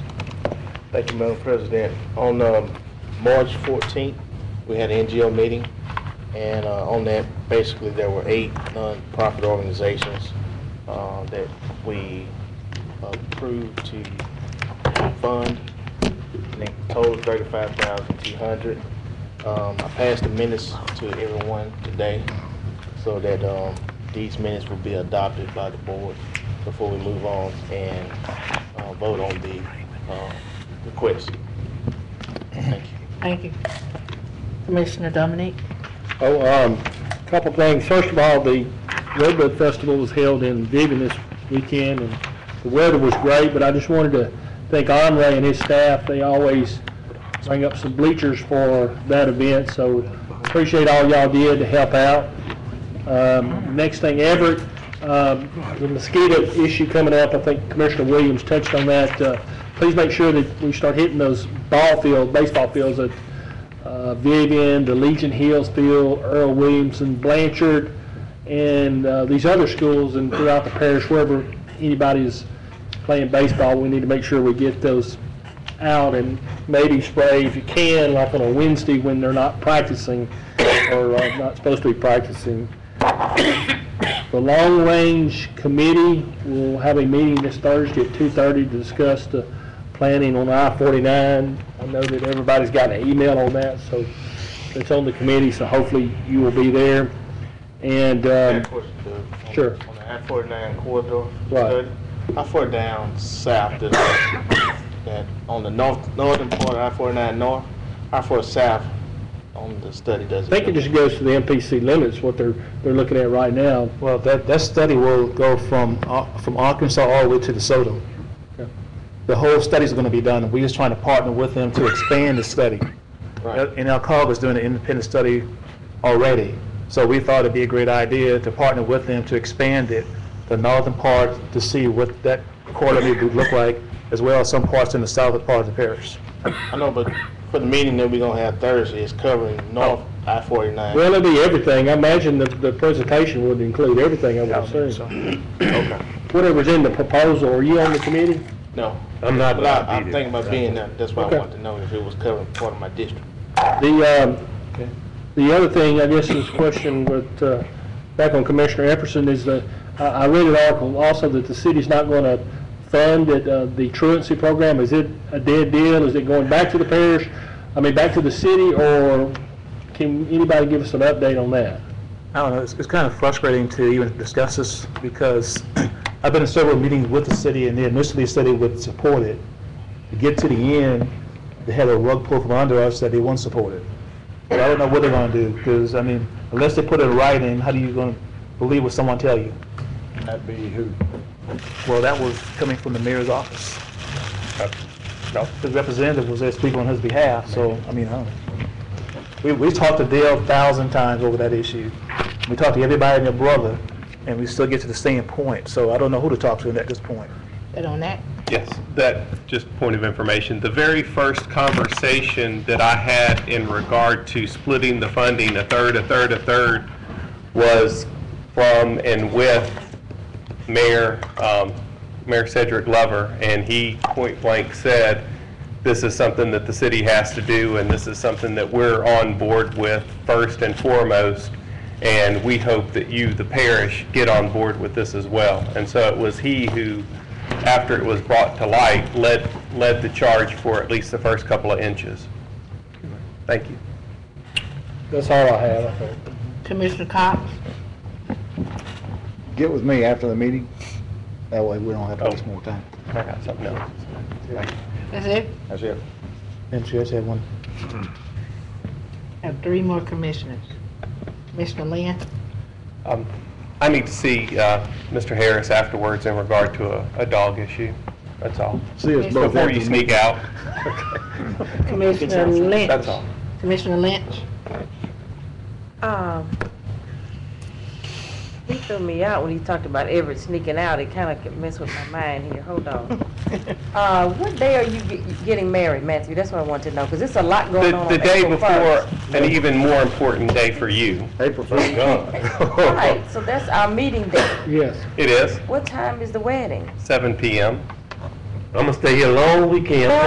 No, okay, we're gonna have a short meeting. The wedding. I'm going to do that, you and I planning. Catch the flowers. Okay, thank you. Go get married. I was gonna announce it Thursday. That's it? And everybody else? Commissioner Williams? That's a change. No? That's the part. Click. Mr. Wilson? Madam President, I'd like to go back to discuss briefly an issue that Commissioner Epperson brought up a few minutes ago with the LSU board. In my discussion with Senator Tarver last Thursday, I asked a question about that board. The board is going to control the hospital operation. He said the governor is going to appoint the board members. I'm on the Intertech Park board, so it had nothing to do with managing that. So it's going to be a separate deal. So I guess we need to find out, if the tax is being generated in Caddo Parish, how do we get input in that process of the governor going to appoint the members? I'm speaking about biomedical research. That's what we. Yes, sir. But they're gonna create another board to I oversee that. understand that, but I don't imagine they're gonna throw that $2.5 million back to us. I want to make sure that we have somebody at the table. Okay. Yeah, I just that's wanna- my concern. Yeah, I just wanna let I you don't know care that. what kind of board they make up, but if biomedical research center is going to become a part of administering that, then we want some kind of input at the Right, table. I agree. They're gonna use that $2.5 million. Okay, well, we get clarification on that for you and let you all know how that's gonna flow. Any more communications? Yes. Commissioner Escaday? I just want to follow up on that. Yeah, I agree with Commissioner Epperson. I mean, we don't want to lose a hospital, we can't save it. But if the Biomedical Research Foundation is going to be the managing partner over that hospital, and since we are, their budget has to pass through us, not that we're directly involved, but I guess we are the gatekeeper for the taxpayer who has voted for the property taxes to fund the biomed. You know, if biomed's going to get away from its mission, we certainly need to know, how and in what regards, because I not only want to know that, I want to know how they expect to get the voters to renew the tax. Lord knows there's no biomedical research been going on over there forever. So, but the money's been spent on something. So this may be a good thing, but I think we ought to know what's going on. Because really all of that is right now is a real estate holding company, if you want to get right down to it. So, but my point is, I guess, is the voters approved this tax, and this tax has been approved based on the intent that that's what was going to go on, true biomedical research, one that's never gone on, and it'd be up to them to determine when this tax is up for renewal whether they want to continue that non-effort, in my opinion, or rephrase or retool the effort to fund that organization to assist in the operation of LSU. But as the body that has to sign off on that budget, I totally agree with Commissioner Epperson that somebody from here needs to know what's going on. And I find it interesting that the governor wants to appoint a board to oversee something that he doesn't want to fund anymore. I mean, my Lord, how about having it every which possible way? Anyway, my thoughts on it. Commissioner Williams? Yeah, I too want to piggyback. I think Commissioner Everdine and John was on the commission when we organized the biomedical research, and they flew around the country looking at triangle parks. But if the biomedical research fund lose their mission, to me, they're out of compliance with what their mission was from the get-go. And if they privatize the hospital as a management company, that means them state workers are going to lose all their benefits and their jobs. So it's a lot more serious than what we're putting on here. Because they go into the privatized mode, they don't fall under the state retirement anymore. They go into a private entity. So, $2.5 million to do something what they were designed to do, they have lost their mission statement to do it. So quite naturally, that $2.5 million need to come back to the taxpayer and renegotiate it again. I don't know how we get out of the tax agreement, Mr. Attorney. If they lose their mission, that means they are violating what the mission was for if they go into an agreement with the state to provide a hospital service. That's not what they were meant to do biomedical research. They have to show that. Not be a hospital. They still have to. So we need to renegotiate and find out, can we return that money back to the taxpayer as a rebate if they lose their mission statement? Because to me, they're out of compliance. Well, two things, Commissioner. First, the money generated by the tax, of course, has to be spent consistently with the proposition that the people approve. But secondly, for that millage, as well as every millage that y'all do, you actually levy the millages every year. So you have an ongoing opportunity to review the issue of levying the millage before you kill it. And the format is in now. It's a lot of uncertainties here. Because a lot we don't even know. We just got called to serve on the board. And like John said, and Ken, we are the gatekeepers of the money. But we don't have no input on how the money been spent. Don't make sense to me. This whole operation was unfunded mandate back on the local people. Unfair again. So we need to study this a little more carefully and find out what the future impact is going to be once they take over. we don't know what the service is going to be like with a private entity. We don't know how the employees going to be affected. There's a lot going on here. And he wants to pick a board, but don't want to put the money for the board. Fall on us every time. And I think it's time that we investigate this a little more and see what the real impact is.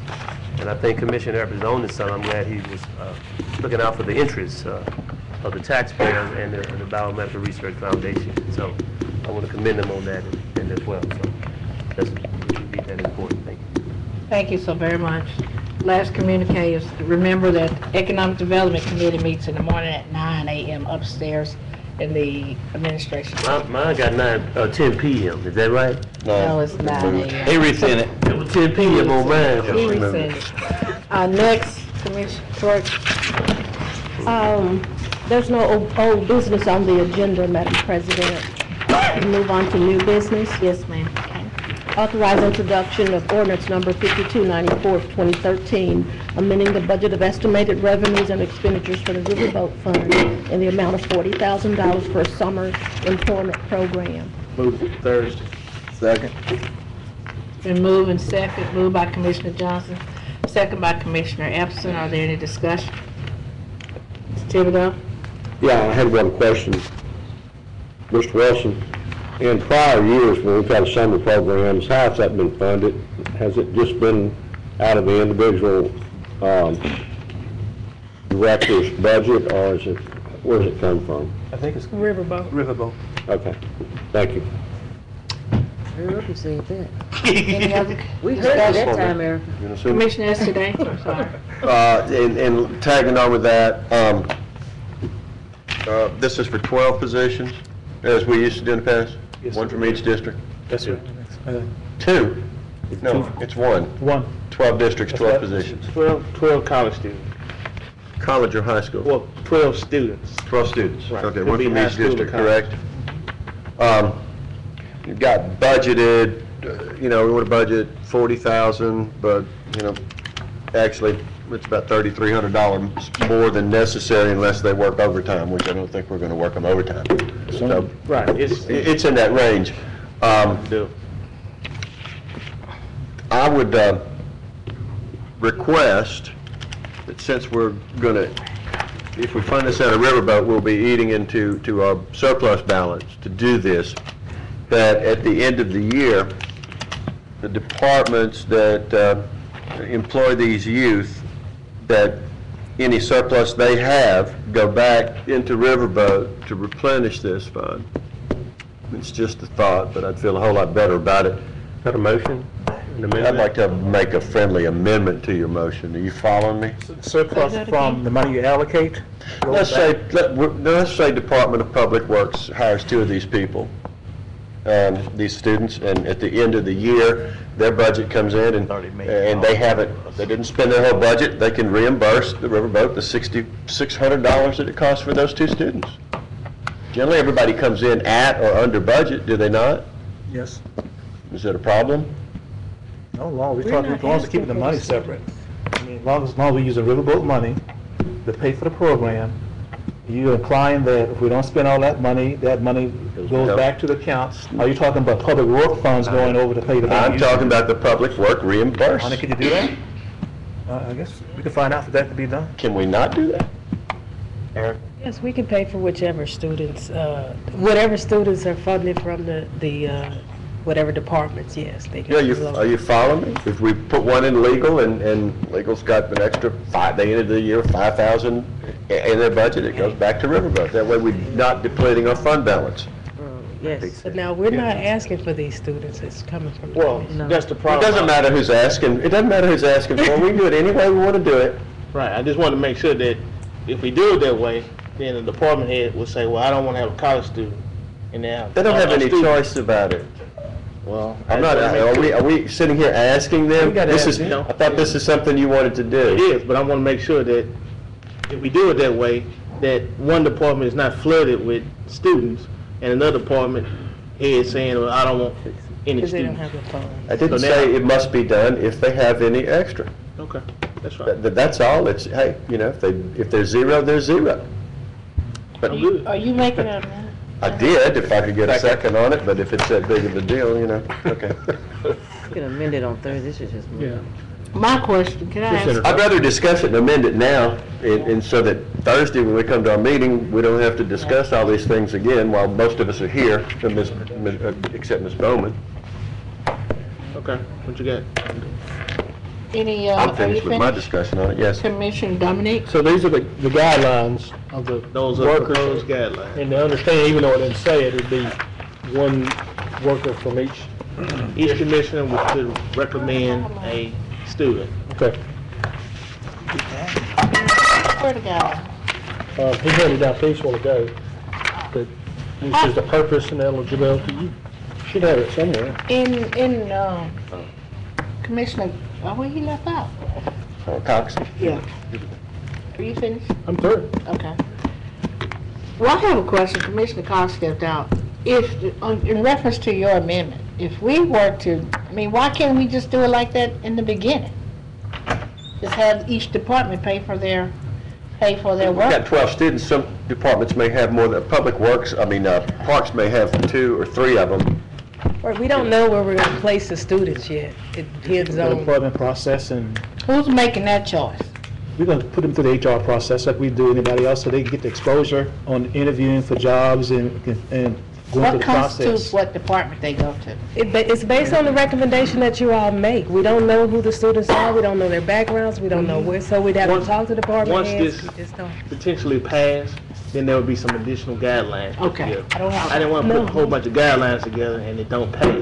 So if it passes, we'll develop some more guidelines for once we select the 12 students. Okay. They'll be set before they even come in, so the program will roll from week 1 to week 10. Okay.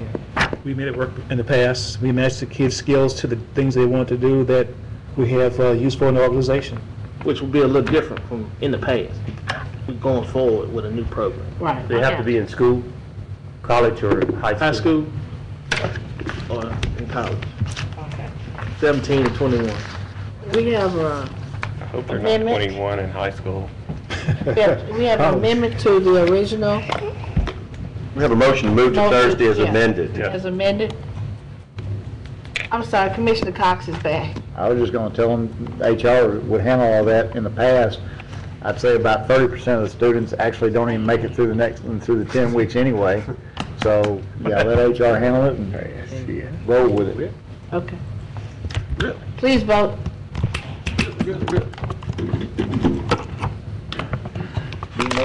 That passes. Next item, please. Authorize introduction of ordinance 5295 of 2013, amending the budget of estimated revenues and expenditures for the Riverboat Fund in the amount of $35,200 for NGOs for 2013. Second. It was moved by Commissioner Johnson, second by Commissioner Williams. Are there any discussion? If no discussion, please vote. That passes. Next item, please. Authorize introduction of ordinance number 5296 of 2013 to authorize the donation of water main improvements and related facilities to the city of Shreveport to serve Goldsberry Road. Move to Thursday. Second. It was moved by Commissioner Thibodeau, second by Commissioner Escaday. Then Commissioner Cox. Was this the one that was out there where some residents didn't want to sign on to this and some did, and they had to have a certain amount? And it's going to cost the average person out there about $8,000 to tie on, even though they have their own wells? Yes, sir. I asked Ken about that. Yes, sir, that's correct. That's the one that So we we're have. forcing people to tie on to the city? No, we're not forcing them to tie on at all. The water line will be there for them to use if they choose to. It's kind of funny that of the petition, and that group actually signed on as a group. They have like 21 houses, 15 of them have already signed on together to help distribute the cost on their own. One of the residents that didn't want to be involved in that has already tapped on the water line. He was the first one to get on it before we even finished the donation, or anybody else has actually got onto it. So it's moving forward. At the end of the day, there'll be a few of them that didn't want to, and they'll be assessed a lien against their property. And we're working on a local ordinance now. So they're being assessed a lien on their property even though they didn't want to tie on, correct? Right. And they don't have to tie on. The water line will be out in the right-of-way ready for them. But you're putting a lien. Yes. Wait a minute. why are you putting a lien on them? Because they're not, The ordinance, I understand, because of the ordinance, but, that's correct. okay. I still don't like it, but okay. I don't like it. Thank you. Commissioner, all this particular ordinance does is just take the project that we did and turn it over to the city. We're not in the water business, we want the city to own this pipeline. But this particular ordinance is all about just donating the pipeline over to the city. It's got, once Woody signs it, after the ordinance here, we'll go to the city for them to approve it, for them to take it. You know, they may not do that, but I think they will. And then we'll be back later with the assessment, local assessment orders will be on the next commission meeting. Okay. You finished, Commissioner Cox? Yes. Commissioner Escudé? Ken, then, okay, this is turning it over to the city. Is our obligation and warranty period and all that going to expire when we turn it over? It's a 2-year warranty period. The warranty bonds from the contractor will move over to the city as well. Okay, so we're off the hook, the contractor's on the hook. That's correct. Thank you. Mr. Lynch, how much did we end up paying? How much, the 10% contribution? $14,700. 14,000? Plus my time and Daryl's time, that kind of stuff. 700? Yes, ma'am. And is this the one where they had to pay so much up front?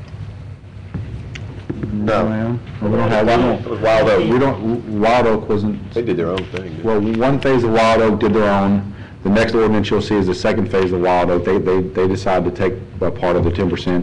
Nobody's paid anything up front yet. This particular group, they've gone out and collected a bunch of money. 15 of the 21 homes have bound together. They've collected money, and they will be paying us in advance before April 1st for most of this payment. So this particular ordinance is just to donate the water lines over there. You'll see the local assessments. Right, so we're expecting them to pay by their 90% portion. That's correct. Majority of them by April 1st? Yes, correct, yes, ma'am. Okay, that's the part that I'm waiting, that I'm. You'll see that on the next ordinance, the local assessment ordinance that we'll have your next commission meeting. Okay, gotcha. All right, thank you. Commissioner Williams? I'm trying to collect my thoughts on this particular project. I don't see how different it is than the have-nots on Wells Island Road, only as the formula. This is the residential, this is more commercial and residential with potential growth in that area. But there's no growth in this particular project, it's a residential. But we didn't support that one, because the formulas are different. But I'm gonna save the rest of my comments after I do my research for Thursday. I'm gonna vote for Thursday, but I'm gonna have a serious problem with this one because certain commissioners, one of the vested interests, what's in it for the Caddo Parish was asked, a lot of things was asked. And you will still put liens on people's property they don't want to turn on. That ain't right, first of all. But I'm gonna save my comments for Thursday. I'm gonna do my research, and I hope that we find a way where we can have some common ground and support the people in Wells Island Road, just like we're going to support the people in that district. It's unfair to support one and don't support the other. You're showing favoritism. You're showing that the people that are have-nots and the haves that do have, it's okay to crush the little people.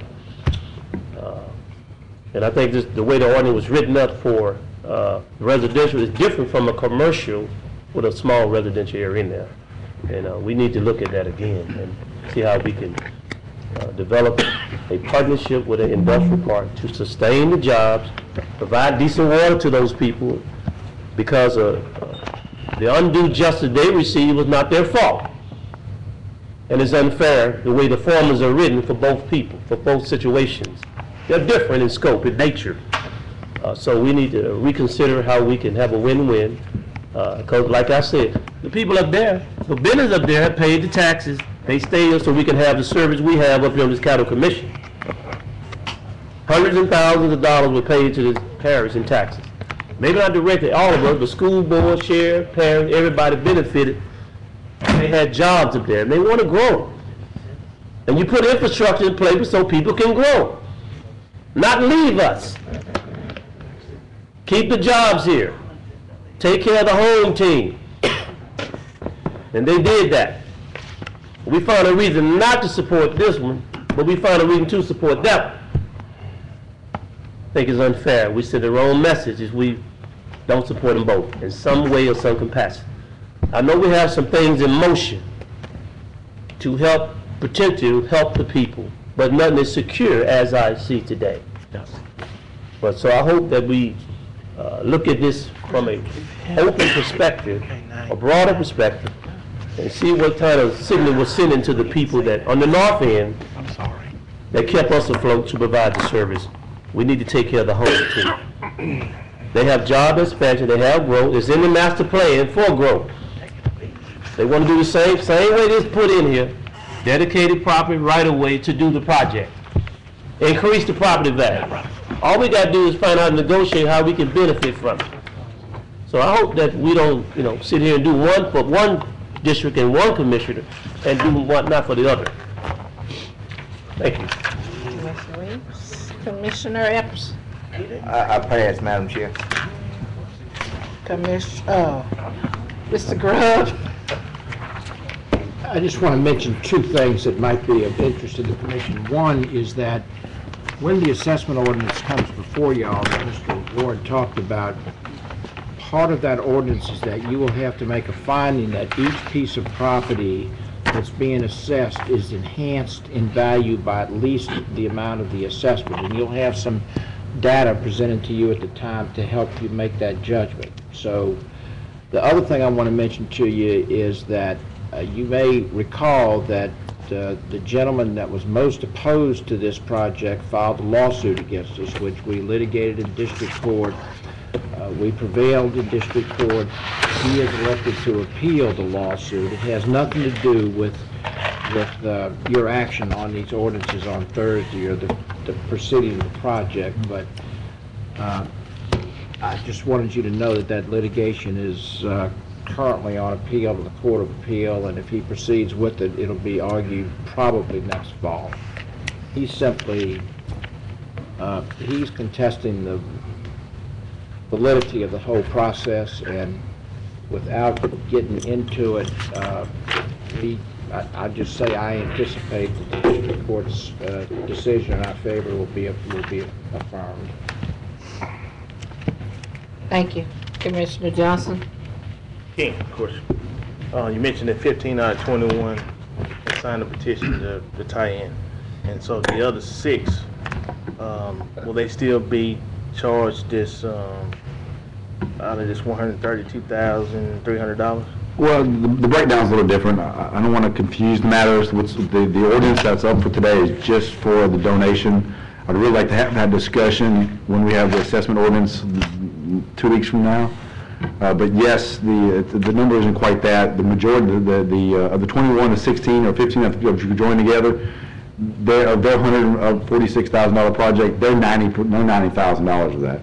And it's broken down by linear footage. So if you had 100 feet of I got that property, part. I'm talking about the other 5. yes, they'll be assessed their normal rate of whatever it is, by each one of them, and every one of them's a little different. So if they don't want to tie in or they don't sign a petition, they'll be forced to tie in to the water system. they can tie in. It's just about being paid. The local assessment ordinance that you'll see next time will have the opportunity for them to pay up front, for them to pay 10% down and then pay for 10 years, in equal installments at 5% interest, or they'll be able to pay 20% down and have equal installments there, or just have a lien. That'll be their options on that. I'm not talking about the ones that signed the petition. I'm talking about the ones that signed the petition. That's everybody, yes, sir. It's whether you sign the petition or not. Everybody would be forced. Everybody would be tie forced. in. That's correct. That's what I want. Not necessarily tie in, but they'll be forced to have to pay their portion of the project.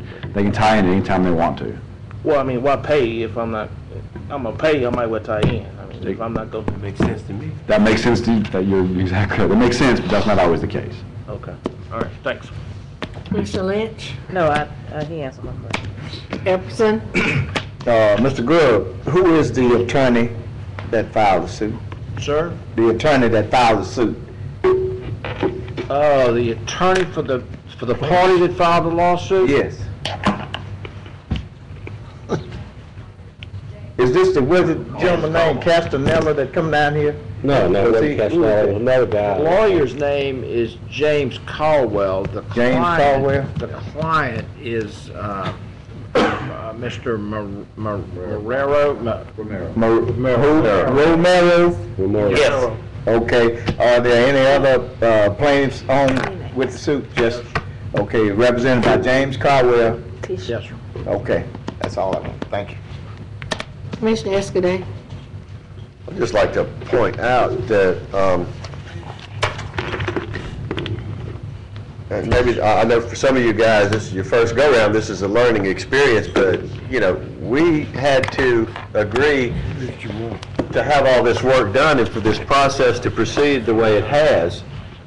And now we're at the point to where we're at the end of it, and it seems like everybody's got a ton of questions, and I'll go ahead and just assume that it's the first time that, you know, some people have had to deal with this. Some of you guys may have had to deal with this, but in the future, I suggest that, you know, that's why you need to consider these cases carefully, because when we authorized this work in these districts, you know, we knew all the details. One, it would take, you know, X amount of the people petitioning to do it, that we were going to contribute, that, you know, whether they played, they paid, you know, nothing has changed.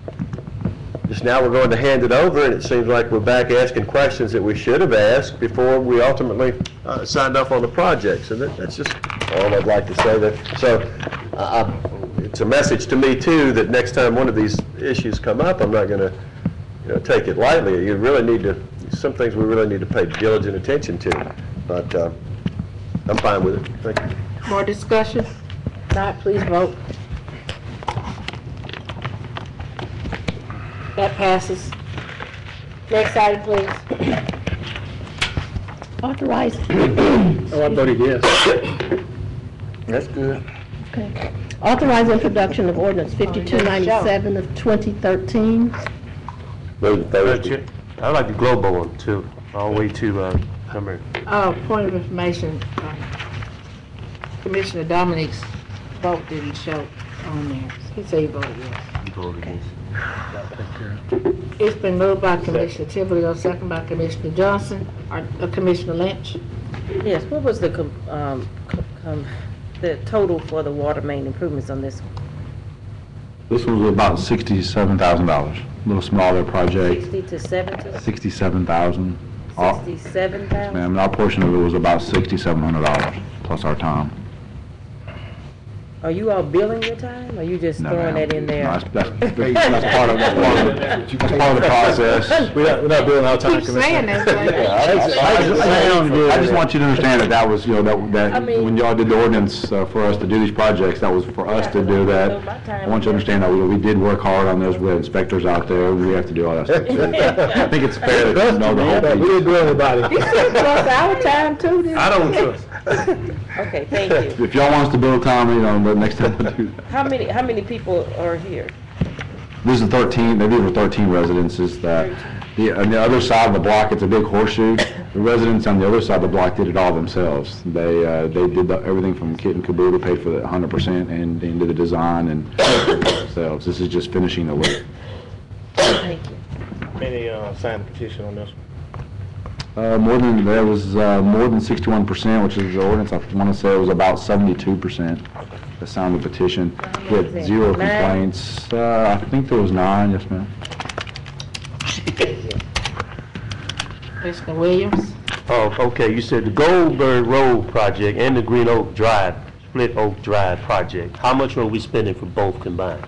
The parish portion of total projects. Total projects, someone do the math real quick, 67,000 for, we got it. For, yeah, I got 67,000 for Oak Haven and then 147,000 for the other, so that's 214. 214.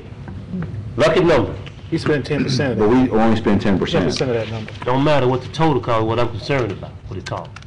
214. But we paid the whole thing up front, though, right? Because we paid the entire part, but we're supposed to be reimbursed, so don't say we just paid 10%. That's correct. We paid for the entire, we paid the whole $210,000, $14,000. That's correct. We just give a reimbursement 90. Be clear on what we're saying. Yes, ma'am. I still have the flow, correct? 2 projects, this water going east Shreveport water, but ain't no water flowing down the north.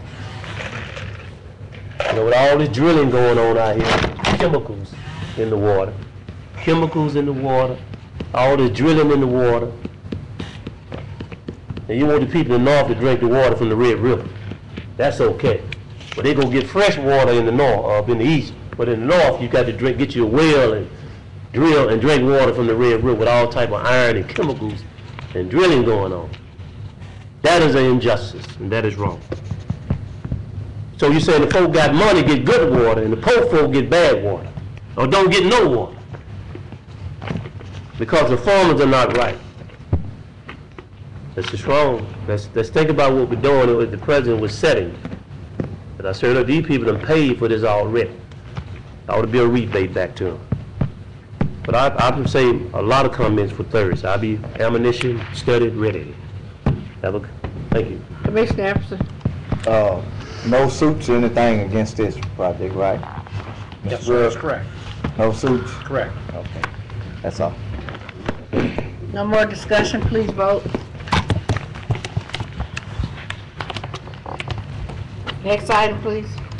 Authorize introduction of ordinance 5298 to deem property surplus. Move to Thursday. Second. Been moved by Commissioner Lynch, second by Commissioner Johnson. Any discussion? Please vote.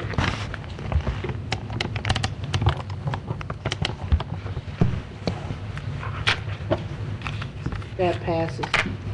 Next item, please. Commissioner Smith. His vote didn't. Commissioner Smith's vote didn't register.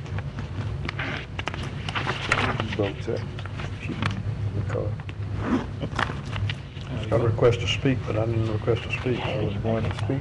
No, I did not. Not up here. Yes. Say something. Thank you. She has a report. Okay. That passes. Next item, please. Authorize resolution number 10 of 2013, urging the Police Jury Association of Louisiana to request the President and Congress of the United States of America to support funding the Veterans and Active Military Education Benefits Program. Move for Thursday? Second. Been moved by Commissioner Epperson, second by Commissioner Cox. Are there any discussion? Yes. Mr. Cox? I know a young man who is fixing to go in the Navy, and very bright young man, and he went into this knowing and being told that he was going to have these benefits. Now they're taking them away.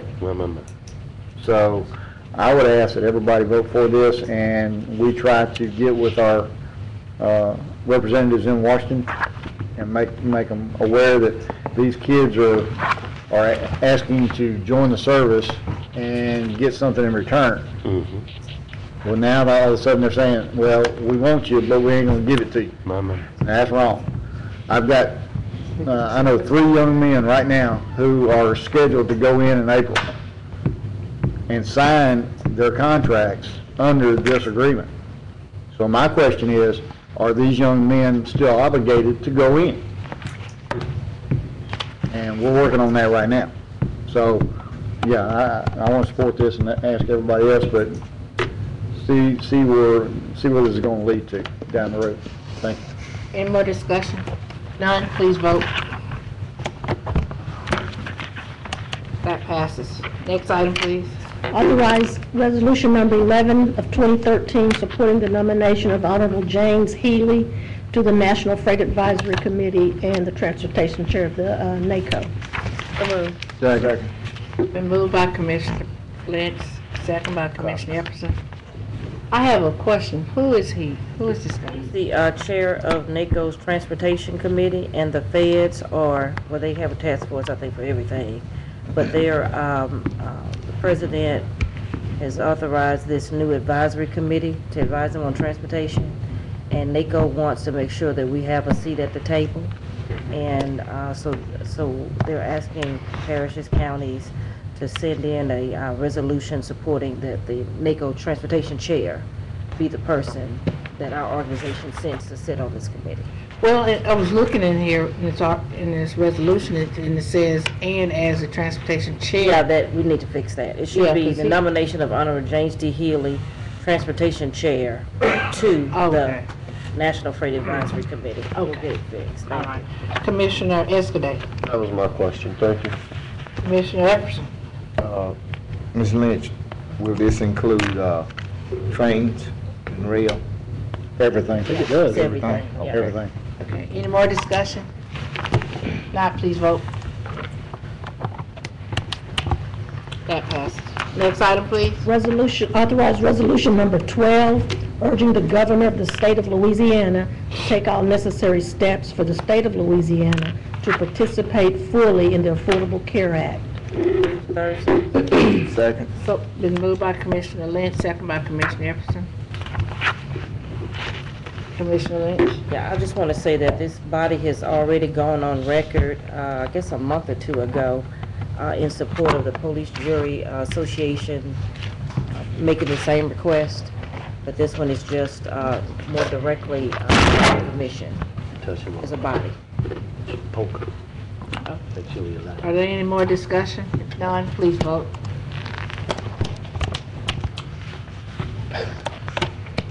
That passes 8-3. 8-3.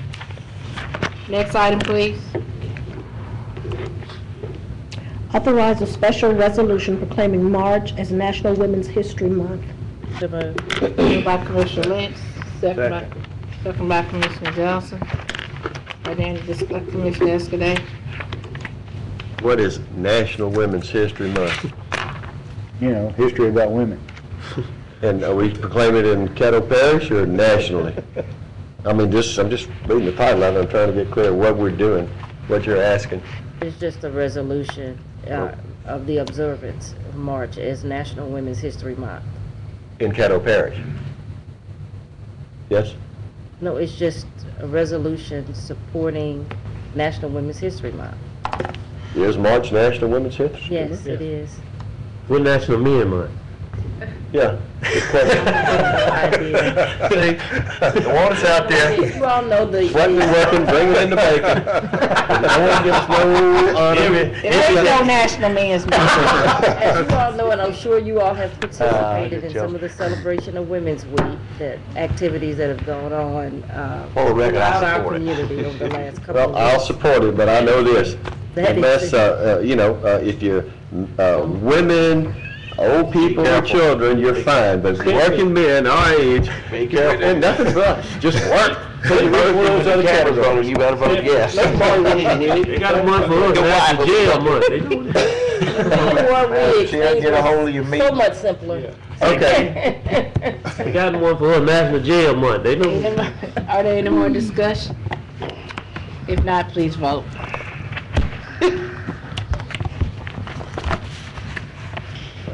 That passes. Next item, please.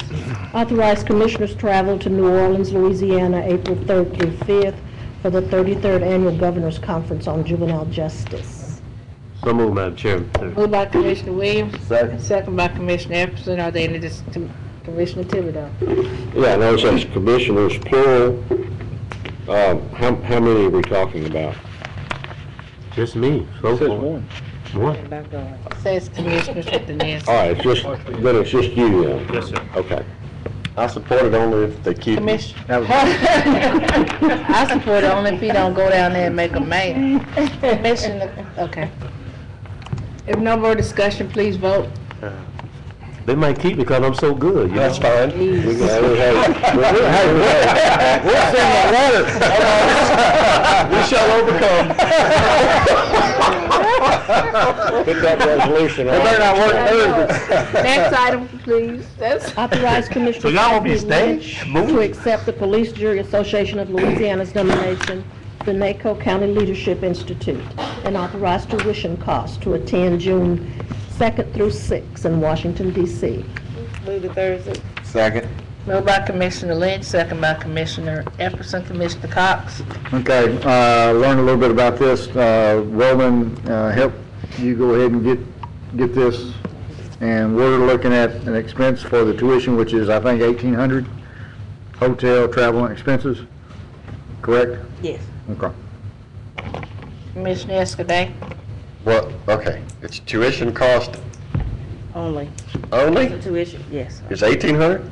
Well, that includes all of the meals and the lodging and the course. Okay, so it's not just tuition cost, it's Well, all... that's what they call it, Oh. tuition, because it's all inclusive. It's just So Roland Dartes wants you to Flat go fee. to this, and he wants us to pay for it? Just a question. Dortez does not want me to go in the sense that you're saying it, but the recommendation has to come from your state association. And all the people in Louisiana, and the Police Out Jury of all Association. 64 parishes. Okay. Well, 60 that are members of it. You did some good lobbying. You did some good lobbying. Are there any more discussion? If none, please vote. You got everything back with you up there? That passes. Next item, please. Oh, we have consent Your agenda. consent agenda is all you have. Nothing else? Then we got these property standards, 12, Nothing 12. else? Property standards after this meeting. Property standards, 5-minute break, please. Property break. Bathroom break, bathroom break. All right, if anybody's blocking anybody in and the call out, they need to. Robert? I'm talking right beside you.